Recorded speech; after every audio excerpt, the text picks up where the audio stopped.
Hello dear students, this is the question generally asked in projectile motion.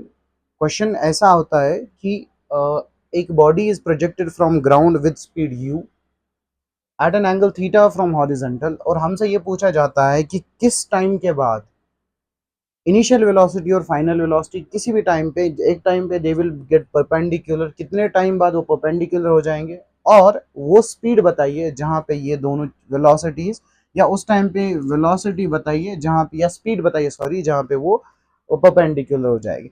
देखिए अगर हम part number 1 को solve करें क्वेश्चन को पहले कॉन्सेप्ट कुछ डेटा आपको या कुछ इंफॉर्मेशन आपको पता होनी चाहिए। वो क्या है?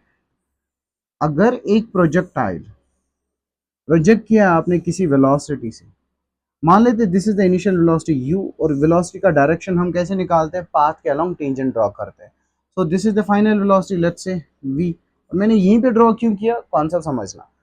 पहला पॉइंट, u और v परपेंडिकुलर होंगे सब्जेक्टेड टू सम कंडीशंस। पहला कंडीशन ये है कि it should cross the crown, यानी टॉप मोस्ट पॉइंट जो भी होगा प्रोजेक्टाइल का, इसको क्रॉस करने के बाद ही कोई ऐसा पॉइंट आएगा जहां पे जो इनिशियल वेलोसिटी और फाइनल वेलोसिटी परपेंडिकुलर हो जाएंगे। तो वो परपेंडिकुलर कैसे आ जाएंगे वो ऐसे स्केच कर लेते हैं।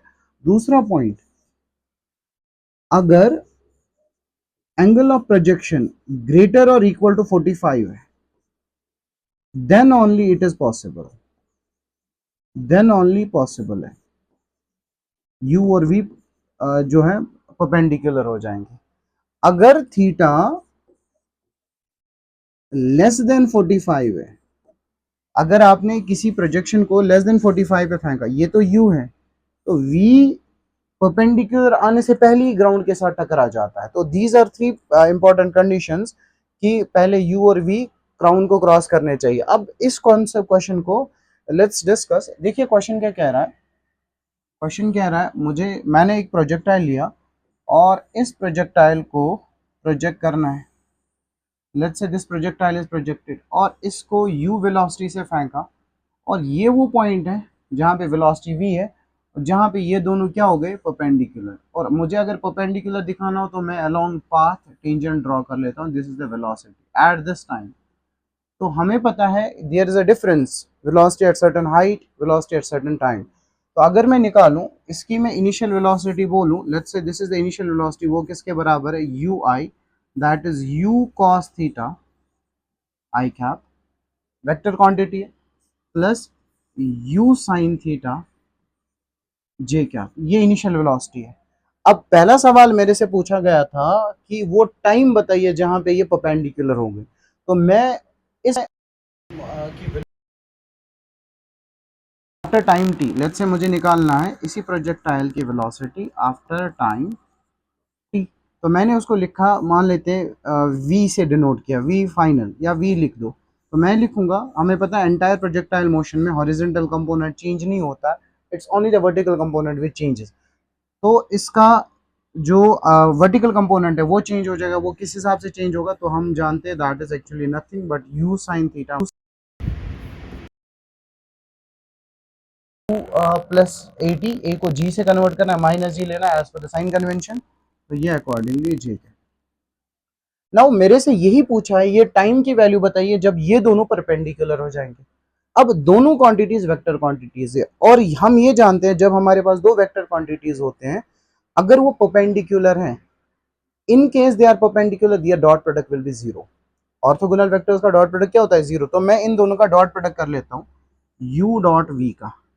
तो मैं डायरेक्टली लिख लेता हूँ, आई को आई के आई डॉट आई वन होता है, आई डॉट जे जीरो होता है। आई को आई के साथ डॉट प्रोडक्ट करेंगे तो ये बनेगा u square cos square theta, i dot i one आ जाएगा, प्लस इसका इसके साथ डॉट प्रोडक्ट कर दो, that is u square sine square theta, और u का g के साथ that is minus u sine theta,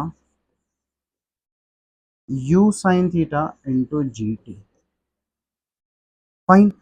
अब एज दे आर परपेंडिकुलर तो इनका डॉट प्रोडक्ट क्या आ जाएगा? u डॉट v क्या आ जाएगा? वो जीरो आ जाएगा। तो मैं लिखूंगा जीरो एज मैंने क्या लिया? परपेंडिकुलर। परपेंडिकुलर वेक्टर्स का डॉट प्रोडक्ट क्या होता है? जीरो। तो मैं लिखूंगा u स्क्वायर, इन दोनों टर्म्स के बीच में u कॉमन निकालिए, that is one, sine square cos square theta plus sign square theta that is 1 minus you sine theta into g T.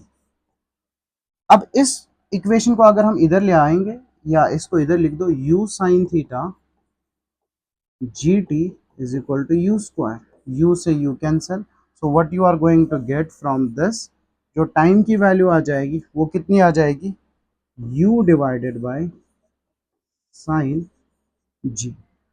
This is the value जहाँ पे इसकी वैल्यू कितनी हो जाएगी, मतलब लाइक ये वो टाइम है जहाँ पे जी साइन थीटा लिख दीजिए, या हम ऐसा लिख देते हैं, इसको हम ऐसा लिखते हैं g sine theta. So this is the time after which इन दोनों की वेलोसिटीज क्या हो जाएंगी, जीरो हो जाएंगे। तो ये पहले पार्ट का आंसर हो गया। तो दूसरे पार्ट का अगर मैं सोल्यूशन देखूं, speed at which its velocity becomes perpendicular to initial velocity. देखिए इस पार्ट को हम ये समझ लेते हैं, इसको दोबारा एक प्रोजेक्टाइल बना देते हैं, स्पीड निकालनी है, दैट इज स्पीड का मतलब मैग्नीट्यूड ऑफ वेलोसिटी। इसको मैंने यहाँ पे फेंका, सो ये ऑलरेडी हम जानते हैं that is u cos theta, और यहाँ पे दैट इज v, ये v है। हॉरिजॉन्टल कंपोनेंट की बात कर रहा हूँ मैं, u cos theta plus u sin theta j क्या आप तो जानते ही हम। तो यहाँ पे this is v and this is u, इसको आगे ले जाओ और इसको बैक रे एक्सटेंड कर दो, तो दिस इज v। अब अगर ये u है तो यहाँ पे भी इसका परपेंडिकुलर स्केच कर लो, दैट इज u, और ये एंगल ऑलरेडी गिवन है थीटा, तो ये वाला, सॉरी, तो यहाँ पे ये वाला एंगल जो होगा, ये वाला एंगल भी थीटा ही होगा, क्योंकि u और हॉरिजॉन्टल के बीच में एंगल कितना बन रहा है, थीटा। यहाँ पे भी u और हॉरिजॉन्टल के बीच में एंगल कितना बन रहा है, थीटा। तो ये वाला एंगल कितना होगा, 90 माइनस थीटा। तो इसको मैं यहाँ पे दिखा दूं, this is v and this is 90 minus theta. तो इसका यहाँ पे कंपोनेंट कितना निकलेगा, दो कंपोनेंट्स निकल जाएंगे, that is v cos 90 minus theta, this is nothing but v sin 90 minus theta. Fine. अब यहां से ऑलरेडी आ रहा है हमारा प्रोजेक्टाइल u cos थीटा, तो हम ये चीज जानते हैं एंटायर प्रोजेक्टाइल मोशन में हॉरिजॉन्टल कंपोनेंट जो है वो सेम रहता है। तो इसका मतलब मैं लिखूंगा u cos theta will be equal to, जो भी इधर वर्टिकल हॉरिजॉन्टल कंपोनेंट होगा that is v cos 90 minus theta.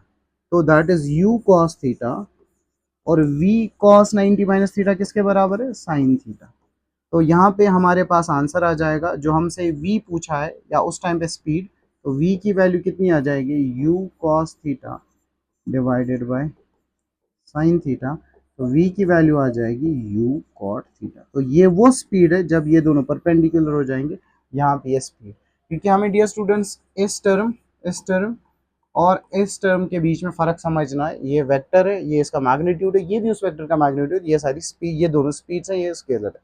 तो आई होप आपको इस क्वेश्चन का ये जो है सोल्यूशन समझ आ गया होगा। तो यहाँ पे हमने दोनों चीजें निकाली है, परपेंडिकुलर टाइम पे, टाइम किस टाइम पे परपेंडिकुलर हो जाएंगे और किस टाइम पे ये दोनों वेलोसिटी, उस टाइम पे स्पीड बता दीजिए जब ये दोनों परपेंडिकुलर। आई होप आपको ये समझ आ गया होगा। Thank you.